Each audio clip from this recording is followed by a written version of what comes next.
खाली निळा पाण्याचा समुद्र व वर निळा आकाशाचा समुद्र. आमची गाडी योग्य ठिकाणी आली. सुभाताईंचे यजमान व आम्हीही खाली उतरलो. कोठे स्नान करावयाचे ते त्यांनी आम्हास दाखविले. समुद्राच्या लाटा तेथे उसळत होत्या.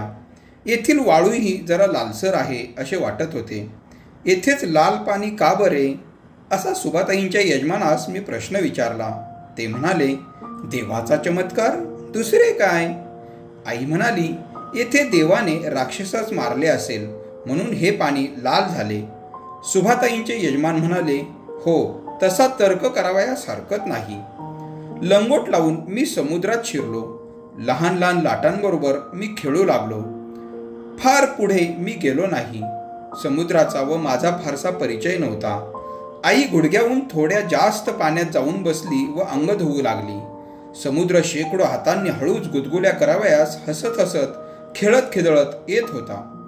पायाखालची वाळू हळूच गुदगुल्या करावयास हसत येत होती. पायाखालची वाळू लाट माघारी जाताच निसरत होती. आम्ही मायलेकरे ईश्वराच्या कृपासमुद्रात डुंबत होतो. पाणी खारट होते, तरी तीर्थ म्हणून आई थोडे प्यायली व तिथे मलाही प्यावयास लावले. आईने समुद्रात फुले वाहिली, हळद कुंकू वाहिले. समुद्राची तिने पूजा केली. 4 आणे समुद्रात फेकून दिले. मोत्यांच्या राशी ज्याच्या पोटात आहेत त्या रत्नाकराला आईने 4 आणे दिले. ती कृतज्ञता होती. चंद्रसूर्य निर्माण करणाऱ्या देवाला भक्त काळवतीने निरांजनाने ओवाळतो. स्वतःच्या अंतःकरणातील कृतज्ञता व भक्ती काहीतरी बाह्य चिन्हात प्रकट करावयास मनुष्य पाहत असतो. त्या अनंत सागराला पाहून थोडी त्यागबुद्धी नको का शिकायला. कोरडे नेसून पुन्हा आम्ही गाडीत बसलो. गाडी घरी आली. तो 12 वाजावयास आले होते. भूक भरपूर लागली होती. सुभाताईने पाने वगैरे घेऊन तयारी केलीच होती. तिच्या यजमानांचे स्नानसंध्या देवतार्चन पहाटेच होत असे. पहाटे सारे करून मग ते बागेच्या आगाराच्या कामाला लागत असत. आम्ही जेवावयास बसलो. जेवण अत्यंत साधे परंतु रुचकर होते. सुभाताईने तेवढ्यातल्या तेवढ्यात आमच्यासाठी खांडवी हे साधे पक्वान्न केले होते. नारळाचा आंगरस काढला होता. नारळाची चटणी होती. प्रत्येक पदार्थाला नारळाने रुची आली होती. वांगी व त्यात मुळ्याच्या शेंगा अशी भाजी होती. ती मोठी झकास झाली होती. घरचे लोणकडे तूप होते. श्याम, श्लोक म्हण चांगलासा, आई म्हणाली. मी केयुरान विभूषयंती पुरुष हा संस्कृत श्लोक म्हटला. सुभाताईच्या यजमानास माझा श्लोक फार आवडला. इंग्रजी शाळेत जातोस तरी श्लोक म्हणायला लाज नाही वाटत तुला रे? छान. अलीकडच्या मुलांना 4 श्लोकही चांगले पाठ येत नाहीत. तुझा नंबर कितवा आहे श्याम? त्यांनी मला विचारले. 2रा, मी सांगितले. वा, चांगला हुशार दिसतोस, ते म्हणाले. सुभाताईंचा मुलगा 5 वर्षांचा होता व मुलगी 2-2.5 वर्षांची होती. मुलगा मधू वडिलांजवळ बसला होता. त्यानेही एक चांगला श्लोक म्हणून दाखविला. श्याम, खांडवी घे हो आणखी, लाजूबिजू नकोस, सुभाताई म्हणाली. श्याम मुळी साऱ्या जगाचा भिडस्त येथे नको हो लाजायला. श्याम, आई हसत म्हणाली. माझी आई ही जेवावयास बसली होती. सुभाताई तिला प्रेमाने म्हणाली, वहिनी, तू आपली सावकाश जेव, त्यांना जाऊ दे उठून. साऱ्यांची जेवणे झाली. ओल्या पोफळातील सुपारी सुभाताईने आईला दिली. मी सुपारी खात नसे, परंतु ओल्या सुपारीतले खोबरे कुरतडून खाल्ले. सुभाताई व आई या दोघींनी आवराआवर केली. दोघी जणींनी जरा अंग टाकले व दोघी जणी बोलत होत्या. सुभाताईच्या मुलग्याबरोबर मी आग्र्यात गेलो. आग्र्यातील मजा पाहत होतो. कितीतरी केळी प्रसवल्या होत्या. केळीच्या दात्यांची पखरण पडली होती. केळीच्या दात्यांची चटणी करतात, परंतु फार असले म्हणजे त्यांना कोण विचारतो. केळ फुलाची एक एक पारी उघडत होती व केळ्याची फणी बाहेर पडत होती. पेरूचे झाड होते, त्यावर मी चढलो. पोपट बसले होते त्याच्यावर. एक सुंदर पेरू पोपटाने टोचला होता. आम्ही तो पाडला व खाल्ला. इतक्यात सुभाताईने हाक मारली म्हणून मी घरात गेलो व मधूही माझ्या पाठोपाठ धावत आला. श्याम, त्या पपनशिवरची 2-3 पपनसे तोडून आण. 2 येथे फोडू व 1 बरोबर घेऊन जा. गाडीत खायला होईल. सुभाताईने सांगितले. कोठे आहे झाड असे मी विचारताच, चल मी दाखवितो मामा असे मधू म्हणाला व माझा हात धरून मला ओढू लागला. पपनशीच्या झाडावर पिवळी पिवळी नारळाच्या सुखडी एवढी पपनसे लटकलेली होती. आमच्या घरी लहानपणी पपनसे होती, परंतु तिला तितकी मोठी फळे येत नसत. मी झाडावर चढून 2-3 पपनसे पाडली. पपनसे घेऊन आम्ही घरात गेलो. मी अशी सूचना केली की रानात देवाला जावयाचे तेथेच पपनसे फोडावी, रानात मजा येईल. परंतु सुभाताई म्हणाली, रानात आपण ओला नारळ व पोहे खाऊ, पपनसे येथेच फोडा. पपनसे फोडण्यात आली. गाडीवानालाही नेऊन दिल्या फोडी. फारच गोड होती बरं का ही पपनसं. देवीला जायची वेळ झाली. मी गाडीवानास उठविले. सुभाताई, तिची मुले, मी व माझी आई सारेजण गाडीत बसलो. गाडी मोठीच होती. गावाबाहेर टेकडीच्या पायथ्याशी ती देवी होती. आईने देवीची पूजा केली. लाकडी बाहुली, करंडा, बांगड्या तिच्या पायावर वाहिल्या. खणा नारळांनी देवीची ओटी भरण्यात आली. साऱ्यांनी कपाळाला अंगारा लावला व घरच्या माणसांसाठी कागदाच्या चिटोऱ्यात आईने पुडी तयार करून घेतली. मग आम्ही वनभोजन केले. नारळ, पोहे, गूळ. रानात गंमत आली. रानात नेहमी मजा वाटते. मनाला प्रसन्न व मोकळे वाटते. वनभोजने, तेथे घरच्या भिंती नसतात. विशाल सृष्टीच्या विशाल घरात आपण असतो. तेथे संकुचितपणा नाहीसा झालेला असतो. देवीच्या पाया पडून आम्ही घरी गेलो. आम्हाला आता परत दापोलीत जायचे होते. दापोलीहून रात्री बैलगाडीने आई परत पालगडला जाणार होती. आम्ही तयारी केली. मी सुभाताईला व तिच्या यजमानांना नमस्कार केला. तू दापोलीस जवळच आहेस, एखाद्या रविवारी यावे.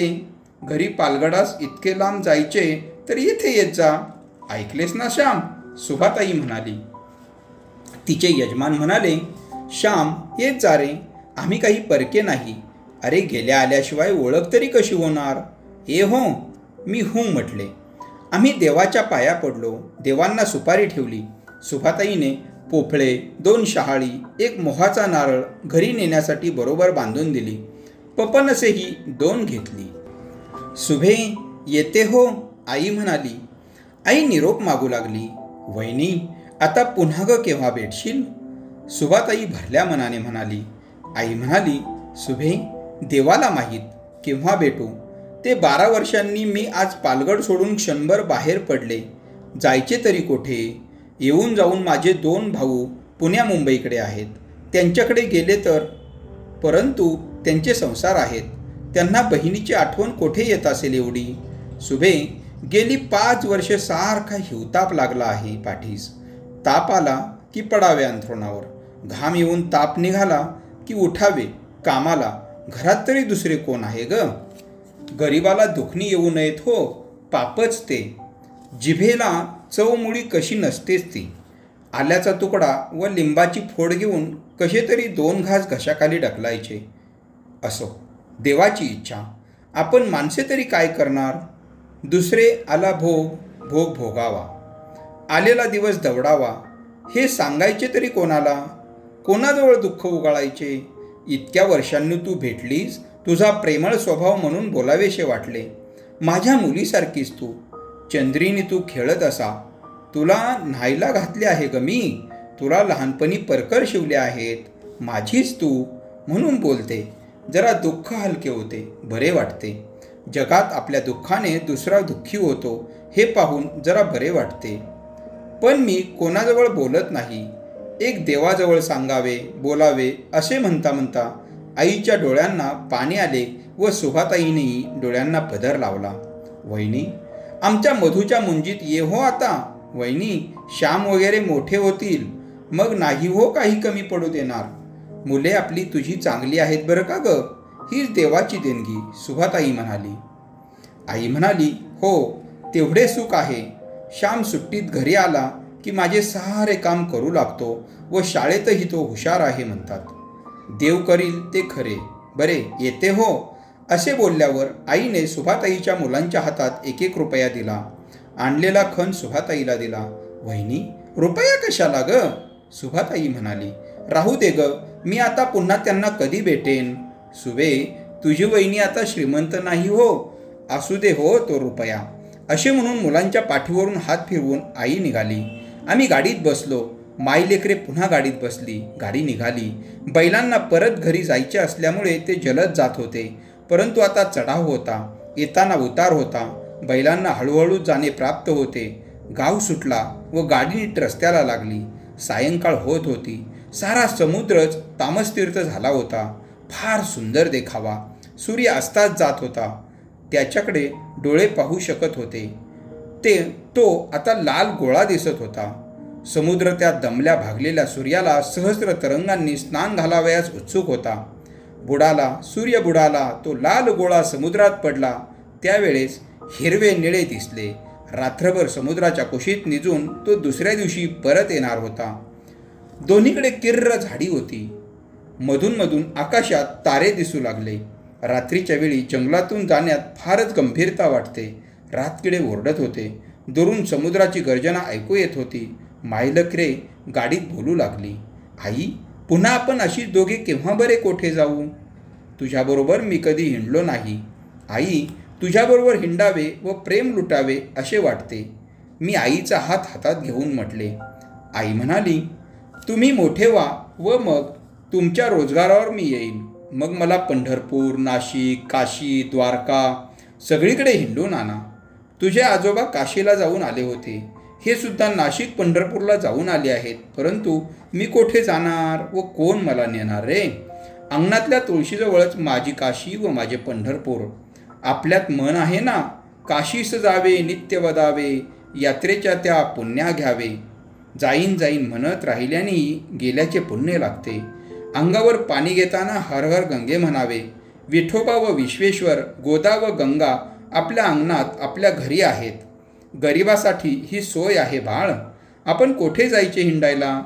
सावकाराचे गुमास्ते तर सारखे घरी धरणे धरून बसतात. वाटते नको हे जिने, पुरे हा संसार. कोठल्या यात्रा आणि मित्रा. अरे, ही संसार यात्रा हीच मोठी यात्रा हो. या यात्रेतूनच भरल्या हातांनी अब्रूनिशी मला डोळे मिटून दे म्हणजे झाले. डोंगरावर धो धो पडणारे पाणी, त्याच्याजवळ आम्ही आलो होतो. आईच्या डोळ्यातूनही शांत प्रवाह होता. गालावर गळगळत होता. त्या पवित्र गंगा यमुना मी माझ्या माथ्यावर घेतल्या. मी माझे तोंड आईच्या पदरात घुसविले. आई, आई, तू मला हवीस. आम्हाला तुझ्याशिवाय कोण ग? खरेच कोण? मी तुझ्यासाठी शिकतो. तू नाहीस तर कोणासाठी शिकावायचे ग? कोणासाठी जगायचे? आई, तुला देव नाही हो नेणार असे म्हणून मी आईला घट्ट धरून ठेविले. जणू त्यावेळीच मृत्यू तिला न्यावयास आला होता व म्हणून मी तिला पकडून ठेवित होतो. देव करतो ते सारे बऱ्यासाठी. तुम्ही चांगले व्हा म्हणजे झाले, आई म्हणाली. आता गाडीत कोणी बोलत नव्हते. आईच्या मांडीवर भक्तिप्रेमाने कृतज्ञतेने सर्व कोमल भावनांनी उचंबळून मी माझे डोके ठेवले होते. मी थोड्या वेळाने पुन्हा आईला म्हटले, आई, तू लहानपणी एक गोष्ट सांगत असे. एका भिकाऱ्याचा मुलगा आपल्या झोळीतील 4 दाणे रस्त्यावर टाकी. सकाळी त्या दाण्यांचे सुंदर सोन्याचे पीस होई. आई, आपलेही तसेच सारे चांगले होईल नाही का? आपले दारिद्र्य जाईल, चांगले दिवस येतील. श्याम, देवाला काय अशक्य आहे रे? तो रात्रीचा दिवस करतो, विषाचे अमृत करतो. सुदाम्याला देवाने सोन्याची नगरी नाही का दिली? परंतु आपण साधी संसाराची माणसे. आपली कोठे तेवढी लायकी आहे रे? आई म्हणाली. आई, देवाची कृपा नेहमीच असते होय ना? गरिबी आली, अपमान झाले, हाल अपेष्टा भोगाव्या लागल्या तरी ती ही कृपाच असे म्हणतात. ते खरे का ग? मी प्रश्न विचार. एकदम माझे लक्ष समोर गेले. वाघ, आई वाघ! मी घाबऱ्या म्हटले. काय तेजस्वी डोळे व भव्य बेसूर मुद्रा! काय ती आईट! उजवीकडच्या जंगलातून डावीकडच्या जंगलात तो शिरला. रंगभूमीवर नट येतो व जातो तसे त्याने केले. मायलेकराच्या प्रेमाच्या गोष्टी ऐकायला का तो आला होता? देवाची करुणा पटवून द्यावायला का तो आला होता? माझ्या आईवर पशुपक्षी प्रेम करीत, गाई गुरे मांजरे प्रेम करीत. मांजरांची गोष्ट मी शेवटी सांगणार आहे. मांजर म्हणजे वाघाची मावशी. माझ्या आईवर मांजर प्रेम करी, मग वाघ का करणार नाही? तो माझ्या आईचे दर्शन घ्यावयास आला होता. क्रूरपणा दूर ठेवून नम्रपणे वंदन करावयास तो आला होता. मित्रांनो, तो दिवस व ती रात्र माझ्या जीवनात अमर झाली आहेत. त्यानंतर पुन्हा कधीही मी व माझी आई एकत्र कोठे गेलो नाही. तो एकच दिवस. धन्यवाद.